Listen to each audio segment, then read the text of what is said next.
Hello everyone, कैसे हैं आप लोग। आई होप कि आप लोग बहुत अच्छे होंगे और अपनी पढ़ाई को भी बहुत अच्छे तरीके से कंप्लीट और कवर अप कर रहे होंगे। जैसा कि आप लोगों को पता है कि अभी हम लोग हमारे क्लास 11th के बिजनेस स्टडीज सब्जेक्ट को पढ़ रहे हैं और बिजनेस स्टडीज सब्जेक्ट में अभी हम लोग हमारे सोर्सेज ऑफ बिजनेस फाइनेंस वाले चैप्टर को पढ़ रहे हैं और ये वाला पर्टिकुलर वीडियो हमारे इसी चैप्टर का पार्ट नंबर 9 होने वाला है। तो आइए बिना वक्त गवाए, बिना देरी किए आज के इस क्लास को, आज के इस वीडियो को शुरू करते हैं और हम लोग पढ़ते हैं हमारे आज वाले टॉपिक को।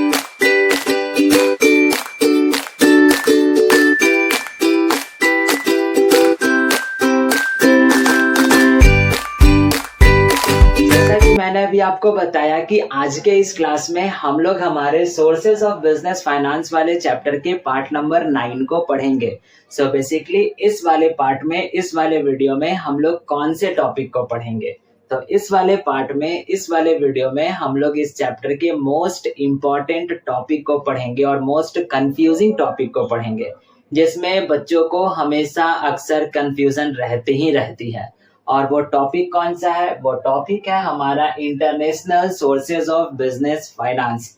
इसी कारण से मैंने इस टॉपिक से रिलेटेड जितने भी पॉइंट्स हैं उन सारे के सारे पॉइंट्स को हिंदी में एक्सप्लेन किया है, ताकि जब आप इस वीडियो को देखोगे तो एक बार में ही आपको इस वीडियो के सारे पॉइंट्स या इस टॉपिक के सारे पॉइंट्स आपको एक बार में ही समझ में आ जाए। और जब आपसे एग्जाम्स में इस टॉपिक से रिलेटेड क्वेश्चंस पूछे जाएंगे तब आप वहां पर आसानी से और अपने लैंग्वेज में भी उसको एक्सप्लेन कर सकते हो और उसको लिख सकते हो। तो आइए समझते हैं कि आखिरकार international sources of business finance कहते किसको हैं। चैप्टर को यहाँ तक पढ़ने के बाद आपको इतना तो समझ में आ गया होगा कि हमारे पास बहुत सारे सोर्सेज होते हैं बिजनेस फाइनेंस के, जिनमें से हम लोगों ने बहुत सारे सोर्सेज ऑफ बिजनेस फाइनेंस को पढ़ा भी, जैसे शेयर्स हो गए, डिबेंचर्स हो गए, पब्लिक डिपॉजिट हो गई, कमर्शियल पेपर्स हो गए, बहुत कुछ पढ़ा। लेकिन ये सारे के सारे सोर्सेज जो अभी तक हम लोगों ने पढ़े, वो सारे के सारे सोर्सेज जो है वो हमारे इंडिया के अंदर अंदर के थे। यानी जब कभी भी किसी भी कंपनी को या किसी भी बिजनेस को फंड रेज करना था अपने कंट्री के अंदर अंदर, यानी इंडिया के अंदर अंदर से, तो वो जो है वो अपने कंपनी के शेयर इशू कर दे रही थी, डिबेंचर्स इशू कर दे रही थी, पब्लिक डिपॉजिट से पैसे फंड रेज कर ले रही थी, इसी तरीके से। लेकिन अब अगर कंपनी को या किसी भी बिजनेस को फंड की आवश्यकता है, लेकिन वो कंपनी ऐसा कहती है कि हम अपने इंडिया से पैसा नहीं गेन करेंगे, यानी फंड इकट्ठा नहीं करेंगे, हम इंडिया के बाहर से पैसा उठाएंगे, तो इंडिया के बाहर से जब वो पैसा उठा रही है तो इंटरनेशनली पैसा उठा रही है, यानी कि इंटरनेशनली फंड रेज कर रही है। तो उसी सोर्सेज को हम लोग जो है वो, या फिर उन्हीं सोर्सेज को हम लोग जो है यहाँ पर international sources of business finance के तौर पर कहते हैं और जानते हैं। देखिए लिखता है क्या कि जब कभी भी किसी भी कंपनी को अपने बिजनेस को आगे बढ़ाने के लिए विदेशी लेन देन की आवश्यकता, यानी विदेशी लेन देन की आवश्यकता पड़ती है, विदेशी लेन देन करती है, और वो विदेशी लेन देन कब करेगी या कैसे करेगी? जब वो अपने भारत की सीमा से बाहर निकलेगी, यानी कि इंडिया के बाउंड्री लाइन से वो बाहर निकलेगी और इंटरनेशनली फंड रेज करेगी, के बाहर से, विदेशों से धन या पूंजी कैपिटल जुटाने की आवश्यकता होती है, तो उसे international source of business finance कहते हैं। यानी जब कभी भी किसी भी कंपनी को या किसी भी बिजनेस को फंड की आवश्यकता होती है, कैपिटल की आवश्यकता होती है, और वो कंपनी, वो बिजनेस वो फंड को इकट्ठा जब करती है तो इंटरनेशनली जब वो करती है, यानी कि भारत के बाहर से जब वो पैसा उठाती है, तो उसी को हम लोग international source of business finance कहते हैं। अब इसमें एक और लाइन लिखता है, देखिए लिखता क्या है, यह आमतौर पर विदेशी मुद्रा डॉलर और यूरो में प्राप्त किया जाता है। यानी यहाँ पर कहता क्या है कि आपको भी पता है कि जब कभी भी अगर हम इंटरनेशनली, यानी भारत के बाहर विदेशों से पैसा लाएंगे, तो वो पैसा जो होगा वो गांधी जी के रूप में तो आएगा नहीं, क्योंकि गांधी जी तो हमारे भारत में चलते हैं, भारत के बाहर गांधी जी तो चलते नहीं है, वहां पर डॉलर और पाउंड और यूरो जैसी करेंसीज चलती है। तो आखिरकार जब हम विदेशों से पैसा लाएंगे तो हमको डॉलर्स में मिलेगा या पाउंड्स में मिलेगा या यूरोज में मिलेगा। तो ये जो करेंसीज होती है, यानी कि इंटरनेशनली जब हमको पैसा मिलेगा या फंड मिलेगा, तो वो जनरली या आमतौर पर या तो डॉलर के रूप में मिलेगा या तो यूरो के रूप में मिलेगा। ठीक, अब इस इंटरनेशनल कौन कौन से, यानी इंटरनेशनली कौन कौन से सोर्सेज हमारे पास होते हैं, तो पहला वाला हमारा सोर्सेज जो है हमारा कहता है कमर्शियल बैंक। अब आप कमर्शियल बैंक को देख कर ये मत समझना कि कमर्शियल बैंक तो ऑलरेडी हमने पढ़ लिया। हमारे भारत का कमर्शियल बैंक अलग है, हमारे भारत के बाहर यानी विदेशियों का कमर्शियल बैंक अलग, यानी इंटरनेशनल कमर्शियल बैंक अलग होते हैं। दोनों का काम एक ही है। जैसे हमारे भारत में जो भी कमर्शियल बैंक है, चाहे वो पब्लिक सेक्टर बैंक हो या प्राइवेट सेक्टर बैंक हो, उनका भी काम होता है लोन प्रोवाइड कराना। तो वैसे ही ये जो इंटरनेशनल कमर्शियल बैंक्स हैं, इनका भी काम होता है लोन प्रोवाइड कराना। बस इस कमर्शियल बैंक में डिफरेंस क्या है कि ये हमारे भारत की नहीं है, ये विदेशी है। बस इतना ही आप याद रखिएगा, इससे ज्यादा आपको कुछ याद ही नहीं रखना है। देखिए लिखता भी वही है, पूरे दुनिया के बड़े बैंक कंपनियों को विदेशी मुद्रा में लोन देते हैं। यानी पूरे दुनिया में जो बड़े बड़े जो बैंक होते हैं वो कंपनियों को विदेशी मुद्रा में जब वो लोन देते हैं, और ये ठीक वैसा ही है जैसा भारत के बैंक जो होते हैं वो लोन देते हैं। मैंने भी आपको बता दिया कि हमारे भारत में जैसा कमर्शियल बैंक है वैसा ही ये भी कमर्शियल बैंक है। और हमारे इंडिया की जो काम होते हैं, यानी कि इंडिया के कमर्शियल बैंक के जो काम होते हैं या फंक्शन होते हैं, वही ठीक फंक्शंस जो है वो इस इंटरनेशनली या फिर विदेशी कमर्शियल बैंक के भी होते हैं। वो लोग भी जो होते हैं वो लोन देते हैं। बस फर्क यही है कि हमारा इंडिया का कमर्शियल बैंक अलग हो गया और वो इंडिया के बाहर का कमर्शियल बैंक है। और इंडिया के बाहर का कमर्शियल बैंक कौन सा है? HSBC और सिटी बैंक जैसे बैंक होते हैं। दूसरा सोर्स हमारे पास कहता है international agencies and development banks. अब ये वाला पढ़ते हैं, देखिए लिखता है क्या, ये ऐसी संस्थाएं हैं जिन्हें दुनिया के विकसित देशों ने बनाया है। यानी ये ऐसे इंस्टीट्यूशंस होते हैं जो international agencies and development banks एक ऐसी इंस्टीट्यूशंस हैं जिनको दुनिया के यानी वर्ल्ड के विकसित देशों ने बनाया। विकसित देशों का मतलब वैसे कंट्रीज के द्वारा इन एजेंसियों को बनाया गया, इन इंस्टीट्यूशंस को बनाया गया है जो डेवलप्ड कंट्रीज हैं। और किन के लिए बनाया गया है? विकासशील देशों के लिए।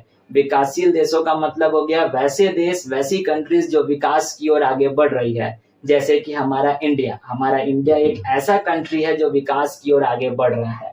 तो इन एजेंसीज को या फिर इन इंस्टीट्यूशंस को जो बनाया जाता है, इस्टेब्लिश किया जाता है डेवलप्ड कंट्रीज के द्वारा, ताकि उन देशों की मदद कर सके जो विकासशील देश हैं। देखिए यहाँ पर लिखता है, बनाया है ताकि वे विकासशील देशों की कंपनियों की मदद कर सके। यानी इन इंस्टीट्यूशंस को बनाने का बस केवल एक ही मोटिव होता है, ताकि जो भी विकासशील देशों के अंदर जो भी कंपनीज हैं, यानी इंडिया के अंदर जैसी जो कंपनीज हैं, तो उन कंपनियों को जो है वो मदद कर सके। और इसके अंदर जो इंस्टीट्यूशन का अगर नाम है तो एक एग्जांपल यहाँ पर लिखा है ADB, जो हमारा कहता है एशियन डेवलपमेंट बैंक। अब यहाँ पर इसके बारे में एक और फीचर क्या लिखता है कि यह जो है वो बहुत कम इंटरेस्ट पर लंबे समय के लिए लोन देते हैं। आप इस बात को याद रख सकते हो कि ये लोग जो है यानी international agencies and development banks जो होते हैं वो यानी बहुत कम इंटरेस्ट पर और बहुत लंबे समय के लिए ये लोग जो है वो लोन प्रोवाइड करवाते हैं। ठीक, नेक्स्ट वाले को पढ़ते हैं। नेक्स्ट वाला सोर्स हमारा कहता है ग्लोबल डिपॉजिटरी रिसिप्ट, जिसको हम लोग GDR कहते हैं। ये GDR और ये जो ADR, यही मोस्ट इंपॉर्टेंट टॉपिक है और इसी से क्वेश्चंस एग्जाम्स में पूछे जाते हैं। तो इस वाले को ध्यान से पढ़िएगा। देखिए लिखता है क्या, जब कोई इंडियन कंपनी विदेशों के इन्वेस्टर्स को अपने शेयर्स बेच कर पैसा जुटाना चाहती है तो वह सीधे शेयर न दे कर GDR जारी करती है। देखिए, अब इंडिया का कोई अगर कंपनी है, उसको पैसे की आवश्यकता है, तो वो लोग क्या करते हैं, कंपनी के शेयर्स को इशू कर देते हैं। तो इंडिया के अंदर के ही लोग जो होते हैं वो कंपनी के शेयर्स को खरीद लेते हैं और खरीद कर उनको पैसा दे देते हैं इंडियन करेंसी में। तो ये तो हो गया। लेकिन यहाँ पर क्या कंपनी कह रही है, कंपनी क्या कर रही है कि ये कंपनी जो है वो अपने कंपनी के शेयर्स को बेच रही है, लेकिन इंडियन इन्वेस्टर्स को नहीं बेच रही है, वो इंडिया के बाहर के इन्वेस्टर्स को बेच रही है। तो जब ये इंडिया के बाहर के इन्वेस्टर्स को अपने कंपनी के शेयर्स को बेचेगी तो वो डायरेक्ट शेयर्स नहीं बेच सकती है, वो शेयर्स के बदले में वो क्या देगी, GDR देगी। अब ये GDR होता क्या है, तो सिंपल से भाषा में हम ऐसा समझ सकते हैं कि अगर जब कभी भी कोई भी इंडिया की कंपनी अपने कंपनी के शेयर्स को बेचेगी तो उस शेयर्स की वैल्यू जो होगी वो किस में होगी, रुपीज में होगी। लेकिन ये कंपनी जो है वो अपने शेयर्स को बेच का रही है, फॉरेन में बेच रही है। तो फॉरेन की करेंसी रुपीस तो नहीं होगी, वहां की करेंसी चलिए मान लेते हैं किस में होगी, डॉलर्स में होगी। लेकिन इस कंपनी को पैसा किस में चाहिए, रुपीस में चाहिए। अब रुपीस में मिलेगा कहाँ से, क्योंकि सामने वाले की करेंसी जो है वो डॉलर में है।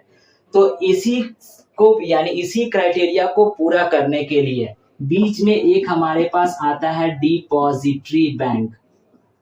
डिपॉजिटरी बैंक, ये डिपॉजिटरी बैंक एक ऐसा बैंक होता है जो इंडिया के कंपनी के शेयर्स को एक्सेप्ट करती है और कहती है कि हाँ भाई, इस कंपनी ने अपने शेयर्स को हमारे पास रखा है और उस शेयर्स के बदले में इस डिपॉजिटरी बैंक के द्वारा एक डिपॉजिटरी रिसिप्ट दी जाती है। डिपॉजिटरी रिसिप्ट दी जाती है और इसी डिपॉजिटरी रिसिप्ट के बदौलत ये इंडिया की कंपनी जो है वो अपने कंपनी के शेयर्स को ग्लोबली जो है वो बेच सकती है एज अ जीडीआर के तौर पर। क्योंकि मैंने अभी आपको यहाँ पर बात बता दिया कि अगर किसी भी कंपनी को अपने कंपनी के शेयर्स को बेचना है तो वो डायरेक्ट अपने कंपनी के शेयर्स को नहीं बेच सकती है, वो उस शेयर के बदले में क्या इशू करेगी, जीडीआर इशू करेगी। और यही जीडीआर जो है जिसको हम लोग डिपॉजिटरी रिसिप्ट कहते हैं, वो उसको ग्लोबली एक्सेप्ट किया जाता है या ग्लोबली वाइड उसको यूज किया जाता है ताकि इन करेंसीज के बीच का जो डिफरेंसेस है वो खत्म हो जाए और जो भी इंडिया की करेंसीज जो है, जो बिहाफ पे मतलब जो भी इंडिया की जो कंपनी है जो शेयर्स को बेच रही है और उसके बिहाफ में जो उनको जो पैसा मिलेगा वो उसको उसी के करेंसी में मिल जाएगा। ठीक, नेक्स्ट वाला हमारा कहता है एडीआर, जिसको हम लोग अमेरिकन डिपॉजिटरी रिसिप्ट कहते हैं। ये ADR just like that GDR की तरह होता है, बस छोटा सा डिफरेंस इसमें है कि इस जीडीआर को ग्लोबली एक्सेप्ट किया जाता है लेकिन इस एडीआर को बस केवल अमेरिका में यूज किया जाता है, बस इतना ही अंतर है। इस जीडीआर को ग्लोबल यानी वर्ल्ड वाइड इसको यूज किया जाता है, विदेशों में ग्लोबली यूज किया जाता है। लेकिन इस एडीआर को जब भी यूज किया जाता है तो बस केवल किसके द्वारा और किस शेयर बाजार के द्वारा, तो अमेरिका के शेयर बाजार के द्वारा, यानी अमेरिकन या फिर यूएसए के शेयर बाजार में इसको यूज किया जाता है। बस इतना ही आप याद रखिएगा, इससे ज्यादा आपको और एग्जाम्स में कुछ नहीं लिखना है। और हाँ, एक बात और, जो भी जीडीआर के शेयर होल्डर्स होंगे वो वोटिंग यानी उनके पास वोटिंग राइट्स नहीं होता है, आप इस बात को भी लिख कर आ सकते हो। लेकिन हाँ, उनको डिविडेंड टाइम टू टाइम मिलेगा, उनको पेमेंट टाइम टू टाइम मिलेगा। लेकिन जैसे इंडिया के जो भी शेयर होल्डर्स होते हैं उनके पास वोटिंग राइट्स होता है, वोट देने का उनको अधिकार होता है। लेकिन जो भी जीडीआर के जो होल्डर्स होंगे या शेयर होल्डर्स होंगे उनके पास किसी प्रकार का कोई भी जो है वो वोटिंग राइट्स नहीं होता है, आप इस बात को लिख सकते हो। ठीक, अब हम लोग पढ़ते हैं हमारे लास्ट वाले सोर्सेज को, जो हमारा कहता है फॉरेन करेंसी कन्वर्टेबल बॉन्ड्स, जिसको हम लोग FCCB के नाम से जानते हैं। अब ये FCCB होते क्या है, आइए देखते हैं लिखता है क्या। कहता है यह एक तरीके का फॉरेन लोन होता है, जैसे हम लोग अपने इंडिया में लोन लेते हैं वैसे ही इस तरीके, यानी यहाँ पर भी कहता है कि विदेशों से जब हम लोन लेते हैं तो वो हमारा FCCB के तौर पे कहलाता है। कहता है कंपनी इसे विदेशी मुद्रा, यहाँ पर मुद्रा लिखा है, आप इसको मुद्रा कर लीजिएगा, गलती हो गया, यहाँ पर आ की मात्रा और होगी, यहाँ भी छोटा है, ठीक है, आप इसको कर लीजिएगा। कहता है विदेशी मुद्रा में जारी करती है और एक निश्चित समय तक उस पर इंटरेस्ट देती है। यानी यहाँ पर कहता है क्या है कि इन्वेस्टर या फिर कोई भी कंपनी जो है वो फॉरेन लोन के तौर पर किसी भी भारत की कंपनी को या भारत की बिजनेस को वो लोन देती है और उस लोन के बदले में जो है वो कंपनी यानी इन्वेस्टर उनसे इंटरेस्ट भी लेती है। और ये जो लोन जो होता है वो एक निश्चित समय के लिए होता है, एक फिक्स्ड ड्यूरेशन के लिए होता है। जैसे ही वो फिक्स्ड ड्यूरेशन कंप्लीट हो गया, पूरा हो गया, ये जो लोन जो है वो इन्वेस्टर उस लोन को कन्वर्ट कर सकते हैं एज अ इक्विटी शेयर के तौर पर। तो आप इस वाले फीचर को भी याद रख सकते हो।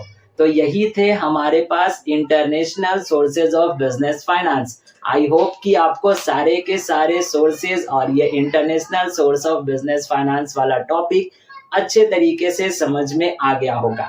तो अभी आप क्या कीजिए, वीडियो को पॉज कर लीजिए और इसका स्क्रीनशॉट लेकर कर अपने पास रख लीजिए और मेक श्योर कि आप इसको अपने कॉपी में बहुत अच्छे तरीके से राइट डाउन कीजिएगा। ठीक है, तो आज के इस वीडियो के लिए बस इतना ही हम लोग रहने देते हैं और इसी वीडियो के साथ हमारा ये वाला टॉपिक और साथ साथ ये वाला चैप्टर भी जो है वो अब खत्म हो गया, पूरा समाप्त हो गया। और हाँ, अगर रही बात इन सारे के सारे टॉपिक्स के इंग्लिश डेफिनेशंस की, इंग्लिश एक्सप्लेनेशंस की, तो साइड में कहीं पर भी पिक्चर्स आ रहे होंगे जहां पर आपको इन सारे के सारे टॉपिक्स के इंग्लिश डेफिनेशंस, इंग्लिश मीनिंग्स आपको दिख जाएंगे। तो आप उसको भी पॉज कर लीजिएगा और उसका स्क्रीनशॉट लेकर कर अपने पास रख लीजिएगा और मेक श्योर कि आप अपने कॉपी में इसको बहुत अच्छे तरीके से राइट डाउन भी कीजिएगा। ठीक, तो आज के इस वीडियो के लिए बस इतना ही। अब हम लोग मिलेंगे हमारे बिजनेस स्टडी सब्जेक्ट के नेक्स्ट वाले क्लास पे नए वाले चैप्टर के साथ, और उसमें हम लोग पढ़ेंगे हमारे स्मॉल बिजनेस वाले चैप्टर को।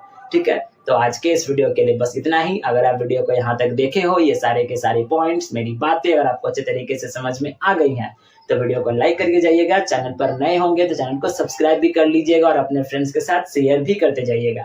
अब हम लोग मिलेंगे हमारे बिजनेस स्टडीज के नेक्स्ट वाले क्लास पे नए वाले चैप्टर के साथ। तब तक के लिए आप अपना ख्याल रखिएगा, ध्यान रखिएगा। Thank you and bye bye.